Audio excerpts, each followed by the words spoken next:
Ladies and gentlemen, the President and Vice President of the United States.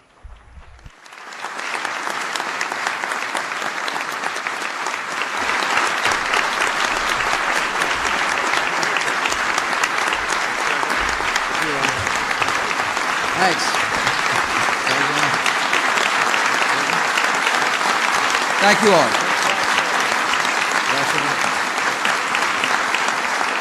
Please be seated. Thank you.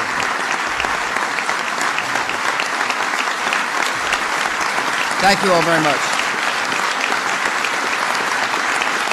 Thank you all. Please be seated. Well, thank you all very much for that warm welcome. Welcome to the People's House as we celebrate a victory for the American economy. Last week, the United States Congress passed Trade Promotion Authority and renewed and expanded the Indian Trade Preference Act. Trade is an important source of good jobs for our workers and a source of higher growth for our economy. Trade is an important source of earnings for our farmers and for our factories. It creates new opportunities for our entrepreneurs. Trade expands choices for America's consumers and raises living standards for our families. And now, after 8 years, America is back in the business of promoting open trade to build our prosperity and to spur economic growth. I appreciate so very much Vice President Cheney's hard work on this issue. I appreciate Colin Powell and Ann Veneman, who ably serve in my cabinet. I want to particularly thank Don Evans, who's now with us, and Bob Zellick, members of my cabinet who both worked tirelessly to get to vote in the House and then in the Senate. And I appreciate Elaine Chao as well. These cabinet secretaries worked hard for trade. They understand the promise of trade. And I appreciate their hard work on behalf of the American workers and farmers. Particularly want to thank the members of Congress who are here with us, starting with the chairman of the Senate Finance Committee, the senator from Montana, Max Baucus. Max did fantastic work to get this trade bill through the Senate, and was then able to work with Chairman Thomas.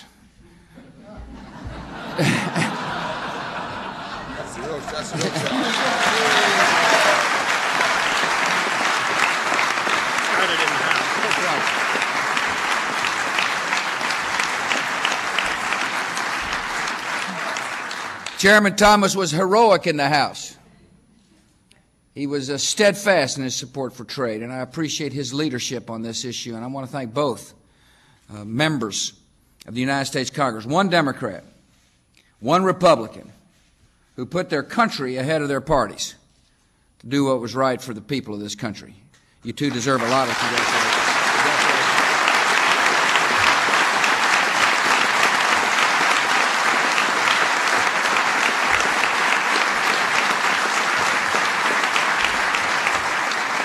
I want to thank Senator Hatch, who was a conferee and a member of the Finance Committee. Thanks for coming, Senator.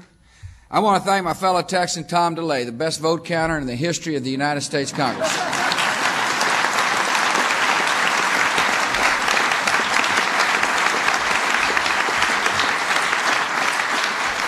After all, he was able to triple the vote margin on final passage. I appreciate so very much Cal Dooley and a guy called Jeff, William Jefferson, congressmen from California and Louisiana. And I want to thank them for their work as well. They led the Democrats in the House of Representatives, many of whom are here today, to do what's right for our country. And again, I appreciate your leadership, and I appreciate your work, and I appreciate your help.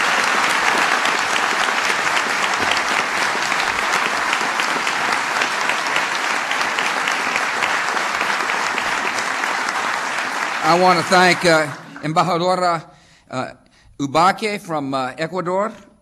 I want to thank you for coming. I also want to thank Carlos Alzamora from Peru and all the other ambassadors who are here. I want to appreciate your hard work on sending the message of trade to members of our Congress. I want to thank you for your diligence, and I want to thank your presidents for their care and concern about this incredibly important initiative, not only for Americans, but for workers all around the world. Thank you all for coming.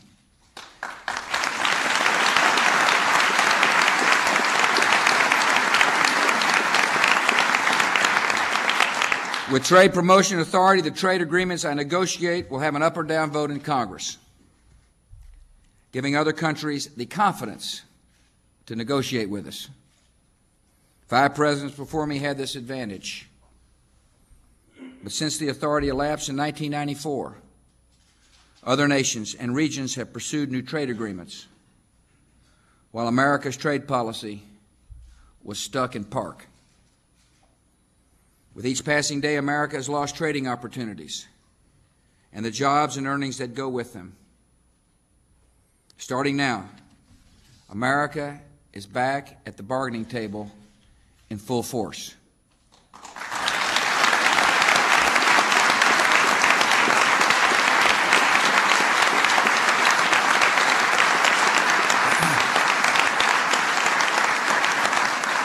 I will use Trade Promotion Authority aggressively to create more good jobs for American workers, more exports for American farmers, and higher living standards for American families. Free trade has a proven track record for spurring growth and advancing opportunity for our working families. Exports accounted for roughly 1/4 of all U.S. economic growth in the 1990s. Jobs in exporting plants pay wages that are up to 18% higher than jobs in non-exporting plants. And our 2 major trade agreements, NAFTA and the Uruguay round, have created more choices and lower prices for consumers, while raising standards of living for the typical American family of 4 by $2,000 a year.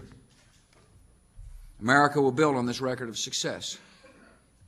A completely free global market for agricultural products, for example, would result in gains as much as $13 billion a year for American farmers and consumers.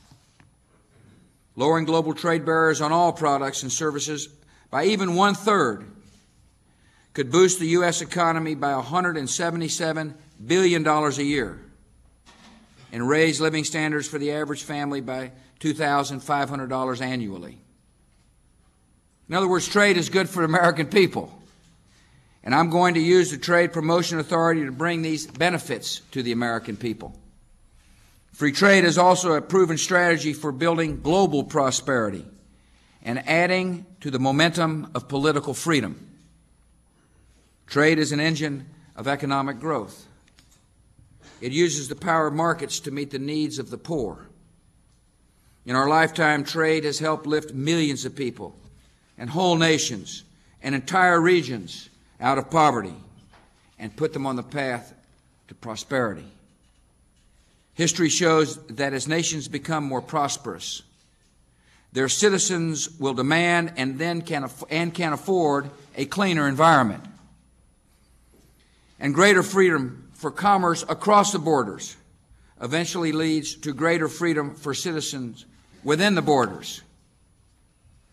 The members of the diplomatic corps with us today understand the importance of free trade to their nation's success. They understand that trade is an enemy of poverty and a friend of liberty.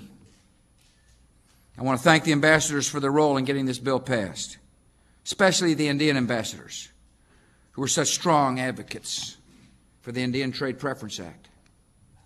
By providing trade preference for products from 4 Indian democracies, we will build prosperity, reduce poverty, strengthen democracy, and fight illegal drugs with expanding economic opportunity. Trade Promotion Authority gives the United States an important tool to break down trade barriers with all countries. We'll move quickly to build free trade relationships with individual nations such as Chile and Singapore and Morocco. We'll explore free trade relationships with others, such as Australia. The United States will negotiate a free trade area of the Americas and pursue regional agreements with the nations of Central America and the Southern African Customs Union. We'll move forward globally, working with all nations to make the negotiations begun last year in Doha a success. A little more than a week ago, the United States put forward a far-reaching proposal to lower worldwide agricultural trade barriers. These innovative set of ideas can lead to real progress in this challenging area. Trade gives all nations the hope of sharing in the great economic and social and political progress of our age. And trade will give American workers the hope that comes from better and higher paying jobs. America is committed to building a world that trades in freedom and grows in prosperity and liberty. Today we have the tools to pursue that vision, and I look forward to the work ahead. And now it's my honor and pleasure to sign into law the Trade Act of 2002.